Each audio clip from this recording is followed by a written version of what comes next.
ಕುರಿತ ಮತ್ತೊಂದು ಸ್ಫೋಟಕ ಸುದ್ದಿ. ಪ್ರಜ್ವಲ್ ಕಾಮಕೇಳಿ ಕೇಸ್ನ ಸೀಕ್ರೆಟ್ ಆಪರೇಷನ್ ಇದು. ನೋಡಿ, ಬೇರೆಲ್ಲೂ ಇಲ್ಲದ ಪವರ್ ಎಕ್ಸ್ಕ್ಲೂಸಿವ್ ಸುದ್ದಿಯನ್ನ ನಿಮ್ಮ ಮುಂದೆ ಇಡ್ತಾ ಇದ್ದೀವಿ. ಪ್ರಜ್ವಲ್ ಕಾಮಕೇಳಿ ಕೇಸ್ನ ಸೀಕ್ರೆಟ್ ಆಪರೇಷನ್ ಇದು. ಕಾಮಕೇಳಿ ಪ್ರಕರಣದಲ್ಲಿ ದೊಡ್ಡ ಮಟ್ಟದಲ್ಲಿ ಬೆಳವಣಿಗೆಗಳಾಗ್ತಾ ಇದೆ. ಏನೆಲ್ಲ ಬೆಳವಣಿಗೆಗಳಾಗ್ತಾ ಇದೆ, ಯಾವ ರೀತಿ SIT ತನಿಖೆ ಆಗ್ತಾ ಇದೆ, ಎಲ್ಲೂ ಕೂಡ ಇಲ್ಲದ ಪವರ್ ಎಕ್ಸ್ಕ್ಲೂಸಿವ್ ಸ್ಟೋರಿ ನಿಮ್ಮ ಮುಂದೆ ಇಡ್ತಾ ಇದ್ದೀವಿ. ರಾಸಲೀಲೆ ಕುರಿತ ಮತ್ತೊಂದು ಎಕ್ಸ್ಕ್ಲೂಸಿವ್ ಸ್ಟೋರಿ ನಿಮ್ಮ ಮುಂದೆ. ಪ್ರಜ್ವಲ್ ರೇವಣ್ಣನ ಕಾಮಕೇಳಿ ಕೇಸ್ನ ಸೀಕ್ರೆಟ್ ಸ್ಟೋರಿಯನ್ನ ನಿಮ್ಮ ಮುಂದೆ ಇಡ್ತಾ ಇದ್ದೀವಿ. ನೋಡಿ, ಸಂಸದ ಪ್ರಜ್ವಲ್ ರೇವಣ್ಣ ರಾಸಲೀಲೆ ಕೇಸ್ಗೆ ಈಗ ಮೇಜರ್ ಟ್ವಿಸ್ಟ್ ಸಿಕ್ಕಿದೆ. ಈ ಪ್ರಕರಣದಿಂದ ತಪ್ಪಿಸಿಕೊಳ್ಳೋದಕ್ಕೆ ರೇವಣ್ಣ ಫ್ಯಾಮಿಲಿ ಏನೆಲ್ಲ ಬೇಕೋ ಎಲ್ಲ ರೀತಿಯಲ್ಲೂ ಕೂಡ ಸರ್ಕಸ್ ಅನ್ನ ಮಾಡಲಾಗ್ತಾ ಇದೆ. ಹೆಂಗಾದ್ರೂ ಮಾಡಿ ಈ ಪ್ರಕರಣದಿಂದ ತಪ್ಪಿಸ್ಕೋಬೇಕು ಅಂತ ಹೇಳಿ ರೇವಣ್ಣ ಫ್ಯಾಮಿಲಿ ಮಾಡ್ತಾ ಇರುವಂತಹ ಸರ್ಕಸ್ ಆದ್ರೂ ಏನು ಸದ್ದಿಲ್ಲದೆ ಎಲ್ಲ ಸಾಕ್ಷ್ಯಗಳನ್ನ ರೇವಣ್ಣ ಕುಟುಂಬ ನಾಶ ಮಾಡ್ತಾ ಇದೆ. ಎಲ್ಲ ಸಾಕ್ಷ್ಯಗಳನ್ನ ಪ್ರಜ್ವಲ್ ಟೀಮು ನಾಶ ಮಾಡ್ತಾ ಇರೋದು. ತೋಟದ ಮನೆ, ಪಡುವಲಹಿಪ್ಪೆ ಮನೆ, MP ಕ್ವಾರ್ಟರ್ಸ್, ಅದರ ಜೊತೆಗೆ ಬೆಂಗಳೂರಿನ ಬಸವನಗುಡಿಯಲ್ಲಿರುವಂತಹ ಮನೆ, ದೆಹಲಿಯ MP ನಿವಾಸ, ಈ ರಾಸಲೀಲೆ ವಿಡಿಯೋ ಮಾಡಿಕೊಂಡಂತಹ ಸ್ಥಳ ಎಲ್ಲೆಲ್ಲಿ ಎಲ್ಲ ಕಡೆ ಇದ್ದಂತಹ ಸಾಕ್ಷ್ಯಗಳನ್ನ ನಾಶ ಮಾಡಲಾಗ್ತಾ ಇದೆ. ಬೆಡ್ಶೀಟು, ಸಂಬಂಧಪಟ್ಟಂತಹ ವಸ್ತುಗಳು ಎಲ್ಲವನ್ನ ಕೂಡ ನಾಶ ಮಾಡಲಾಗ್ತಾ ಇದೆ.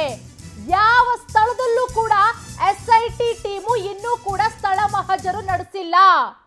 ಎಲ್ಲೂ ಕೂಡ ಪೊಲೀಸರು ಇದುವರೆಗೂ ಕೂಡ ಸ್ಥಳ ಮಹಜರು ಮಾಡಿಲ್ಲ.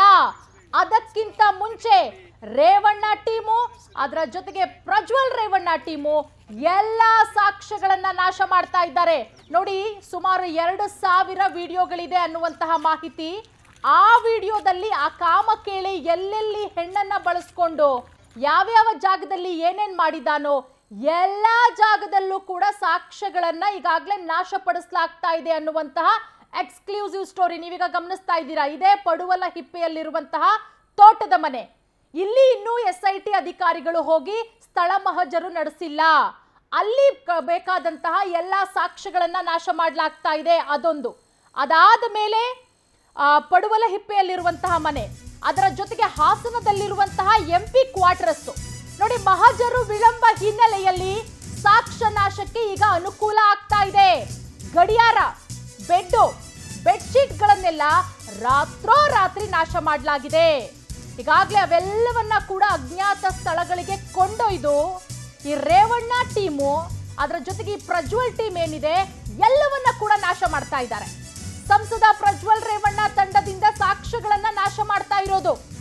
ಯಾವುದೇ ಸಾಕ್ಷಿಗಳು ಸಿಗಬಾರದು. ನಾಶಪಡಿಸಿದ ಮೇಲೆ ಮಹಜರು ಮಾಡಿದ್ರೆ ಏನ್ ಲಾಭ? ಯಾಕೆ SIT ಪೊಲೀಸರು ಇಷ್ಟರ ಮಟ್ಟಿಗೆ ವಿಳಂಬ ಮಾಡ್ತಾ ಇದ್ದಾರೆ? ಇಷ್ಟು ದಿನ ಬೇಕಾ?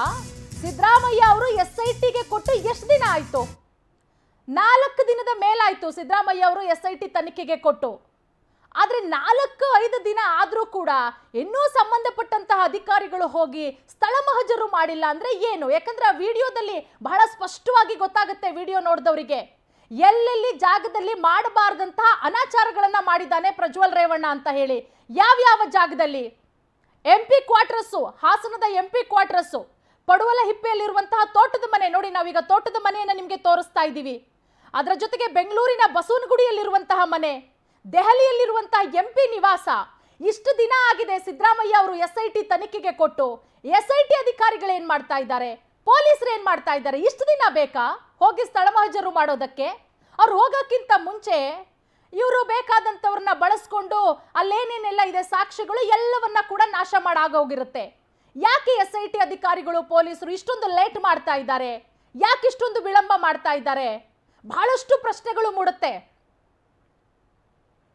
ಇದೆಲ್ಲದಕ್ಕೂ ಸಂಬಂಧಪಟ್ಟಂತೆ ನಮ್ಮ ಪ್ರತಿನಿಧಿ ಪ್ರಣೂತ್ ಡೆಸ್ಕಿಂದ ನೇರ ಸಂಪರ್ಕಕ್ಕೆ ನಮ್ಮನ್ನ ಜಾಯ್ನ್ ಆಗ್ತಾ ಇದ್ದಾರೆ. ಪ್ರಣೂತ್, ಈ ವಿಚಾರಕ್ಕೆ ಸಂಬಂಧಪಟ್ಟಂತೆ ಸಾಕಷ್ಟು ಬೆಳವಣಿಗೆಗಳಾಗ್ತಾ ಇದೆ. ಈಗಾಗಲೇ ಸಿದ್ದರಾಮಯ್ಯ ಅವರು SITಗೆ ಕೊಟ್ಟು ಎಷ್ಟು ದಿನ ಆಯ್ತು ಪ್ರಣೂತ್? ಒಂದು ಕಡೆ ಸಾಕಷ್ಟು ಅನುಮಾನಗಳು ನಮ್ಮನ್ನ ಕಾಡ್ತಾ ಇದೆ. SIT ಅಧಿಕಾರಿಗಳು, ಪೊಲೀಸರು ಏನ್ ಮಾಡ್ತಾ ಇದ್ದಾರೆ? ಇಷ್ಟು ದಿನ ಬೇಕಾ ಸ್ಥಳ ಮಹಜರನ್ನ ಮಾಡೋದಕ್ಕೆ? ಅನ್ನೋ ಪ್ರಕ್ರಿಯೆ ನಡೆಯೋದೇ ಯಾಕೆ ಅಂತಂದರೆ ಅಪರಾಧ ಅಥವಾ ನಾವೇನೀಗ ಹೇಳ್ತಾ ಇದ್ದೀವಿ ಈ ಕ್ರಿಯೆಗಳೆಲ್ಲ ನಡೆದಿದೆಯಲ್ಲ ಆ ಜಾಗ ಅಲ್ಲಿರುವಂಥ ಎವಿಡೆನ್ಸ್ಗಳನ್ನು ಕಲೆಕ್ಟ್ ಮಾಡೋದಕ್ಕೆ ಸಾಕ್ಷಿಗಳನ್ನು ಕಲೆಕ್ಟ್ ಮಾಡೋದಕ್ಕೆ ಫಾರ್ ಎಕ್ಸಾಂಪಲ್ ಅವರಿಗೆ ಒಂದು ವೀಡಿಯೋ ಕಾಲಲ್ಲಿ ಮಾತನಾಡ್ತಿದ್ರು ಬ್ಯಾಕ್ಗ್ರೌಂಡಲ್ಲಿ ಒಂದು ಕ್ಯಾಮ್ರಾ ಇತ್ತು ಅಥವಾ ಬ್ಯಾಕ್ಗ್ರೌಂಡ್ ಗೋಡೆನಲ್ಲಿ ಒಂದು ಕಲೆ ಇತ್ತು ಬ್ಯಾಕ್ಗ್ರೌಂಡ್ ಗೋಡೆಯ ಬಣ್ಣ ಇಂಥದ್ದು ಅಥವಾ ಅಲ್ಲಿರುವಂಥ ಯಾವುದೊಂದು ಆಬ್ಜೆಕ್ಟ್ ಇಂಥದ್ದು ಕಿಟಕಿ ಇಂಥದ್ದು ಇದನ್ನು ನೋಡೋದಕ್ಕೋಸ್ಕರನೇ ಸ್ಪಾಟ್ ಮಹಜರು ಮಾಡ್ತಾರೆ. ಈಗ ನಾವು ಈಗಾಗಲೇ ಭಾರತದಲ್ಲಿ ನಡೆದಿರುವಂಥ ಎಷ್ಟೋ ಪ್ರಕರಣಗಳಲ್ಲಿ ಸ್ಥಳ ಮಹಜರುವಿಂದ ಅದು ಲೇಟ್ ಆಗಿರೋ ಹಿನ್ನೆಲೆಯಲ್ಲೇ ಎಷ್ಟೋ ಪ್ರಕರಣಗಳ ದಾರಿ ತಪ್ಪಿರೋದು ನಮ್ಮ ಕಣ್ಣು ಮುಂದಿದೆ.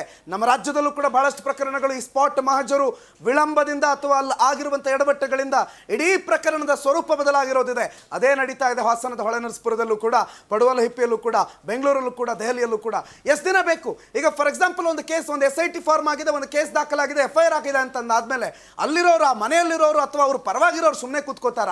ಏನೇನು ನಾಕ್ಷ್ಯ ಮಾಡೋದಕ್ಕೆ ಸಾಧ್ಯ ಆಗುತ್ತೋ, ಫೋನೋ, ಗಡಿಯಾರನೋ, ಗೋಡೆನೋ, ಮತ್ತೊಂದು ಮಗದೊಂದು ಇಡೀ ಗೋಡೆಯ ಸ್ಟ್ರಕ್ಚರನ್ನೇ ರಾತ್ರಿ ಬೆಳಗಾಗೋದ್ರೊಳಗಡೆ ಬದಲಾವಣೆ ಮಾಡಬಲ್ಲಂತ ತಾಕತ್ತಿರುವವರ ಮುಂದೆ 4 ದಿನ ಆದರೂ ನೀವು ಸ್ಪಾಟ್ ಮಹಜರಿಗೆ ಹೋಗೋದಿಲ್ಲ ಅಂತಂದ್ರೆ ಯಾರಿಗೆ ಅವಕಾಶ ಮಾಡಿಕೊಡ್ತಿದ್ದೀರಿ?